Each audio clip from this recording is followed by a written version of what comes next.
Bien, mesdames et messieurs, je vous en prie, repos pour l'ensemble. Je veux saluer les parlementaires, le préfet, les députés, les élus locaux représentant la commune de Toulon, mais aussi l'ensemble des élus de la métropole du Var, les élus régionaux, départementaux, l'ensemble des officiers généraux, ici représentant évidemment notre marine nationale, monsieur le chef d'état-major de la marine nationale, Alfaust, évidemment notre préfet maritime ici à Toulon, saluer les officiers généraux du service des infrastructures de la Défense, saluer l'ensemble des équipes et notamment, commandant, votre équipage, vous qui vous apprêtez dans quelques instants à voir très officiellement l'admission au service actif de ce sous-marin nucléaire. Avant les remerciements qui ne seront pas que d'usage, j'y reviendrai, mais qui sont des remerciements particulièrement sincères, j'aimerais devant la presse et devant les élus quand même tirer quelques leçons ou conclusions sur évidemment cette aventure en saluant évidemment, mais je vais y revenir, les équipes de Naval Group et l'ensemble des sous-traitants. Il y a des leçons à tirer de ce qui se passe ce matin et ce midi ici à Toulon dans le Var, parce qu'au fond, dans une société du temps court, dans une société de l'immédiateté où tout est consommable, on voit bien que les grandes décisions, les grands instruments de puissance, les grandes aventures militaires, industrielles, et pas que notre dissuasion nucléaire, mais tout ce qui peut y concourir et s'y rapporte, nécessite évidemment du temps long. Et quand on sait que l'aventure de la classe Ruby a démarré en 1979 sur la base de décisions qui avaient été prises à la fin du mandat de Pierre Messmer au ministère des Armées sous l'autorité du général de Gaulle, et que l'on sait que la classe Suffren qui vient lui succéder trouve sa racine 40 années plus tard, vous le voyez bien que ce que nous sommes en train de faire engage de nombreuses décennies et par définition emporte ce que nous sommes sur le terrain générationnel. Et cet changement d'échelle, au fond, dans le temps, on le voit ici aussi sur la classe même du Suffren, puisque le Tourville, nom d'un vice-amiral bien connu de la marine royale du roi Louis XIV, il a été commandé en 2011, mis en construction en 2016, et son admission au service actif, nous le faisons ce matin, après pratiquement plus d'une longue année de différents tests sur lesquels je ne reviendrai pas, ou pour des raisons de secret, je ne rentrerai pas dans le détail, mais qui nous permet ce matin de rendre officielle son admission. Et au fond, le Tourville, c'est aussi une charnière dans le programme, puisque c'est le 3e de la série des 6 de nos sous-marins nucléaires d'attaque, et que très vite l'année prochaine, je le dis pour les représentants du territoire, c'est septembre 2026 avec le suivant qui est le De Grasse, c'est décembre 2027 avec tout un symbole, le Ruby, et en décembre 2029, en terminaison de notre loi de programmation militaire, un autre symbole, puisque ça sera le Casabianca. Et donc ce ton long, au fond, dans les leçons que je souhaite quand même mettre ici sur, pas la place publique, mais dans le débat public, tant local toulonnais que national, au moment où nous allons devoir prendre des décisions importantes sur l'accélération du rehaussement de notre défense nationale, il pose quand même au fond la question de la prise de risque et des paris qui doivent être pris. Parce qu'évidemment, le design du bateau, ce qu'on attend de lui, ses armements, ses capacités d'autodéfense, ses capacités de capteur, d'analyse, j'en dirai un mot dans un instant, n'ont pas été décidés la semaine dernière. Mais bel et bien en fonction du retour d'expérience opérationnelle, des nombreuses décennies que les sous-mariniers ont pu enregistrer, soit dans des missions conventionnelles, soit dans des missions évidemment ayant trait à la protection de la dissuasion nucléaire, soit du porte-avions parce que la force aéronavale nucléaire, soit évidemment au large, messieurs les amiraux Fayard et l'actuel Alfaust de l'île Longue, pour protéger évidemment ce que l'on appelle la dilution de nos sous-marins nucléaires lanceurs d'engins. Et donc au fond, ces prises de risque, on le voit bien, il faut être capable de se donner un degré d'ambition et de le faire en repartant toujours des capacités opérationnelles. Et si au fond les forces sous-marines françaises aujourd'hui sont les premières d'Europe, c'est parce qu'on n'a jamais lâché une méthodologie, c'est non pas de coller à des principes qui seraient théoriques, mais au contraire à la réalité des opérations telles qu'on a pu les connaître. C'est vrai de l'océan Atlantique, c'est évidemment vrai de la Méditerranée, c'est vrai aussi plus au nord de l'Europe, et c'est vrai aussi en Indo-Pacifique. Et au fond, on le voit bien, le sous-marin nucléaire d'attaque qui se trouve derrière moi, il présente des sauts technologiques et donc opérationnels qui sont absolument prodigieux. S'il fallait en retenir quelques-uns, c'est une capacité à le déployer 2 fois plus longtemps.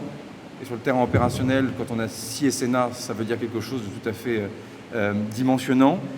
On est capable globalement d'atteindre sur certaines vitesses tactiques des rapidités qui sont 2 fois plus importantes. à regarder en fonction des circonstances opérationnelles, mais les capacités de manœuvrabilité sont à sous-peser, à regarder et à analyser en fonction des capacités de rapidité. Et puis surtout, des capacités d'armement, sans rentrer dans tous les détails, qui sont multipliées par deux, soit par les capacités de quantité, soit surtout par les capacités de pénétration, de frappe,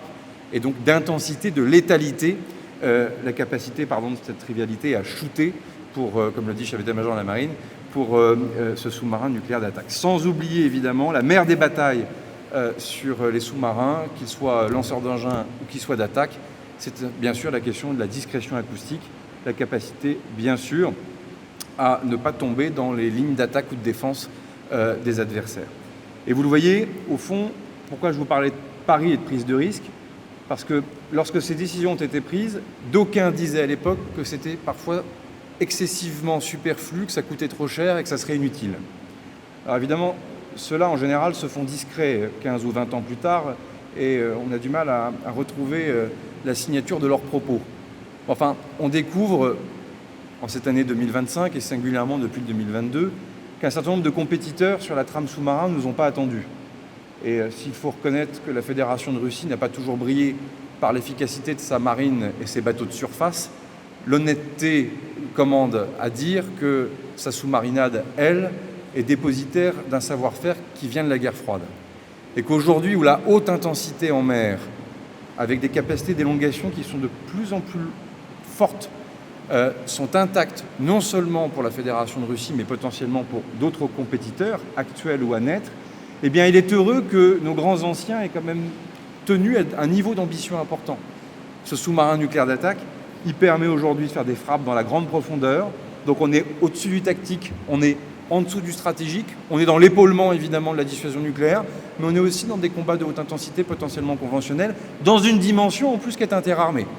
Et là, clairement, un sous-marin nucléaire d'attaque vient aussi très clairement compléter l'ensemble des outils qu'un chef d'état-major des armées peut avoir pour sécuriser ou en tout cas intervenir sur un certain nombre de théâtres. On ne peut pas ne pas citer le mot renseignement, là aussi sans rentrer dans tous les détails.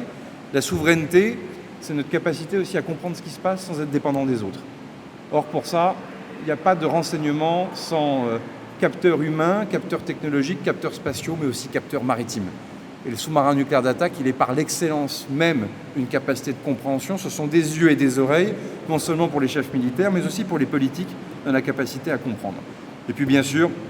capacité de protection, tout ça pour les sachants, porte les noms en capacité de protection de torpilles F-21, les missiles anti-navires évidemment SM-39,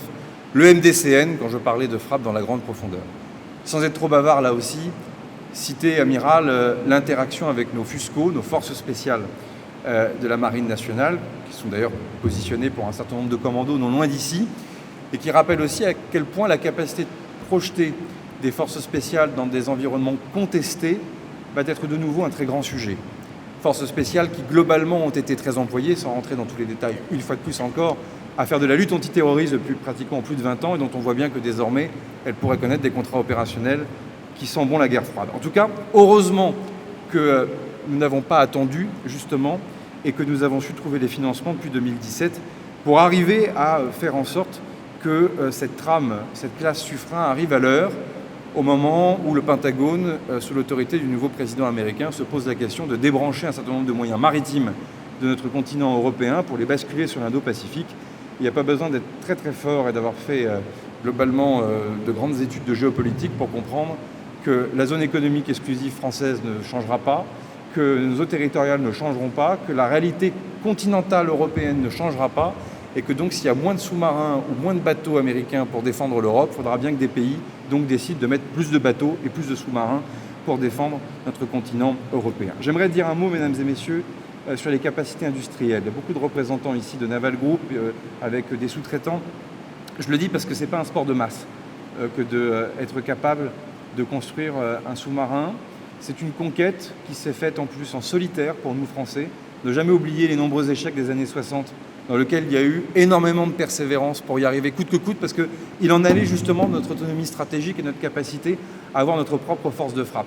Et évidemment, ce qui a été possible dans la conquête technologique et industrielle, dans la capacité à produire, la capacité à être fiable on a vu quand même de grands pays connaître des catastrophes sous-marines absolument épouvantables. Elle a été tirée évidemment par la dissuasion, elle est tirée évidemment par nos SNLE, et les briques technologiques qu'on a financées sur nos SNLE, on les retrouve aujourd'hui largement, je parlais de signature acoustique, sur nos sous-marins nucléaires d'attaque. Je ne veux pas vous agonir de chiffres, mais ça sera le meilleur moyen de remercier les équipes qui ont travaillé, c'est quand même de signaler le caractère hors norme de cette affaire. Le sous-marin derrière moi a nécessité l'intervention de 10 000 personnes. 10 000 personnes, 10 000 concitoyennes et concitoyens ont travaillé sur ce sous-marin nucléaire d'attaque. Ça représente pour uniquement Naval Group 4 millions d'heures de travail. Et si on ouvre à l'ensemble des sous-traitants, et ils sont nombreux dans la filière, on parle de 8 millions d'heures de travail. Et je le dis parce qu'au moment où on a des débats complètement surréalistes sur l'opposition entre notre modèle de défense et notre modèle social, ce qui d'ailleurs méconnaître l'histoire de France, puisque les gaullistes et même la 4ème République ont réussi non seulement à fonder et la sécurité sociale et notre réarmement et notre défense nationale, donc c'est méconnaître l'histoire que de dire cela, je rappelle que nous n'achetons pas nos armes à l'étranger et que chaque euro d'argent public investi, c'est non seulement un euro qui reste sur le territoire national, c'est un euro qui participe évidemment à la production de richesses, ça permet de payer évidemment beaucoup de salariés, mais en fait c'est vraiment la quadrature gaulliste heureuse de ce qu'est l'autonomie stratégique à la française. Et d'avoir au fond une fierté, une industrie, une répartition sociale de cette richesse et derrière une réalisation. Dernier mot, un sous-marin n'est rien sans son équipage, un sous-marin n'est rien sans ses munitions, un sous-marin n'est rien sans les équipements qui sont autour, et y compris les infrastructures. On a fêté il y a quelque temps les 20 ans du service d'infrastructure de la défense, en général, service au fond bien connu des armées, plutôt méconnu de nos concitoyens, il faut bien le reconnaître, mais qui là aussi donne un cœur de métier qui n'est pas un sport de masse. Au fond, construire des logements pour nos marins dans la métropole de Toulon, messieurs les élus, mesdames, messieurs les élus, c'est une compétence que l'on sait faire, mais qu'on peut partager avec des ingénieurs civils, avec des architectes civils. C'est une évidence. Construire un bassin de sous-marins nucléaires d'attaque dans ses différentes composantes nécessite évidemment un savoir-faire unique, des capacités à fixer des compétences qui sont uniques. Là aussi,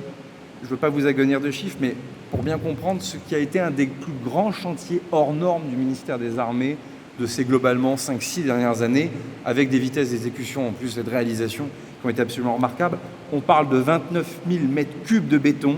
de 55 km de câbles électriques, de 10 km de canal, de 450 millions d'euros d'investissement, et ça a été rappelé par vous tout à l'heure, monsieur l'ingénieur, monsieur le directeur régional du SID, c'est l'équivalent d'un viaduc de Millau, et je crois en fonction de comment nous faisons l'agrégat, on peut parler de 1 à 2 tours Eiffel, en fonction de la manière en tout cas de calculer. Il faut le reconnaître,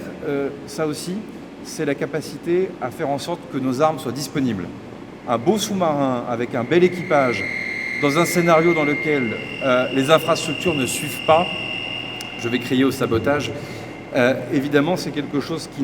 n'a pas de sens. Et ça sera ma conclusion, car il fait chaud, surtout pour vous, parce que vous êtes au soleil et moi à l'ombre, c'est qu'au fond, ce que nous savons faire est hors norme, et dans un moment dans lequel il y a beaucoup de France bashing, et dans lequel on se fait parfois beaucoup violence à manquer de confiance en soi, j'aimerais quand même redire à quel point ce que nous faisons ce matin n'a rien de banal. Et que vous pouvez voir que beaucoup de pays ne sont plus capables de le faire pour certains, et pour d'autres ne seront jamais capables de le faire. Ce n'est pas être chauvin, c'est une réalité que de le dire. Est-ce que pour autant il suffit de le déclamer et de l'ordonner pour que ça soit encore possible demain? La réponse est non. Et ça veut donc dire aussi que cette conquête-là, elle est clé. Elle ne sera pas que budgétaire, même si avec les parlementaires, nous devrons trouver avec l'ensemble de la classe politique des solutions pour demain. Elle est aussi intellectuelle, elle est aussi culturelle. Et ça, pour le coup, je le dis à vous, commandant, devant vos marins, et je salue une fois de plus l'équipage, c'est cette force morale, au fond, qu'il faut être capable de convoquer. Et je le dis ici devant les élus de Toulon, je me suis exprimé cette semaine à l'Assemblée nationale sur ce sujet. La base navale a un grand avenir. Elle a une grande histoire, en convoquant Colbert, Richelieu, Vauban et d'autres. Elle a une grande actualité, mais je viens aussi réaffirmer qu'elle a un grand avenir. Et je crois que la période, l'époque, n'est pas à bidouiller, n'est pas à godiller, et n'est pas à trouver des fausses solutions. décaler le porte-avions de nouvelle génération, comme certains voudraient le suggérer dans le débat public, au fond, est une fausse solution, puisqu'il n'y a pas de décalage. Il y a une solution qui consiste à ne pas faire de porte-avions et donc de ne pas avoir de successeur au Charles de Gaulle. Ce n'est pas la solution que nous avons retenue avec le président de la République, et nous ne la retiendrons jamais. Mais décaler un porte-avions, c'est perdre une partie du savoir-faire industriel que j'indiquais il y a quelques instants, y compris, et pas seulement, mais pour la filière nucléaire, la capacité évidemment à détenir ce savoir-faire sur nos chaufferies, 2 chaufferies sur le Charles de Gaulle, une chaufferie par l'ensemble de chaufferies par sous-marin. On le voit bien que notre capacité à tenir ce savoir-faire, il n'est pas forcément si facile. Plus d'1 millier de marins pour armer le porte-avions de nouvelle génération, amiral, quelque part à l'école navale, quelque part dans l'ensemble des écoles de la Marine nationale, il y a déjà de jeunes apprentis ou de jeunes élèves, officiers marinés ou officiers, qui seront déjà les marins qui iront sur le Charles de Gaulle en 2036, en 2037, en 2040 et suivant. Et donc au fond, décaler le porte-avions de nouvelle génération revient tout simplement à expliquer à plus d'1 millier de marins qui ne serviront à rien pendant 3 ou 4 ans et à expliquer à toute une filière industrielle que globalement elle devrait garder une compétence sans pour le coup avoir de quoi l'exercer, c'est-à-dire de construire un bateau. Ça n'a pas de sens, ce qui ne voudra pas dire qu'il ne faudra pas se poser des questions sur à quoi servira ce porte-avions, ce qu'il doit emporter, comment il doit se mettre à jour des ruptures technologiques et militaires du moment. Ça, c'est un autre débat, mais je souhaitais le dire ici, puisque la suite de la grande aventure de la base navale de Toulon, elle est non seulement sur la trame des sous-marins, mais elle est évidemment aussi sur le porte-avions Charles de Gaulle. En tout cas, bon pour le service actif, pour le sous-marin nucléaire d'attaque, le Tourville. Je souhaite à l'équipage bon vent et bonne mer. Le vent pour les sous-mariniers est plus incertain. La bonne mer, je vous le souhaite. Et pour tout cela, vive la base navale de Toulon, vive la Marine nationale, vive la République et vive la France.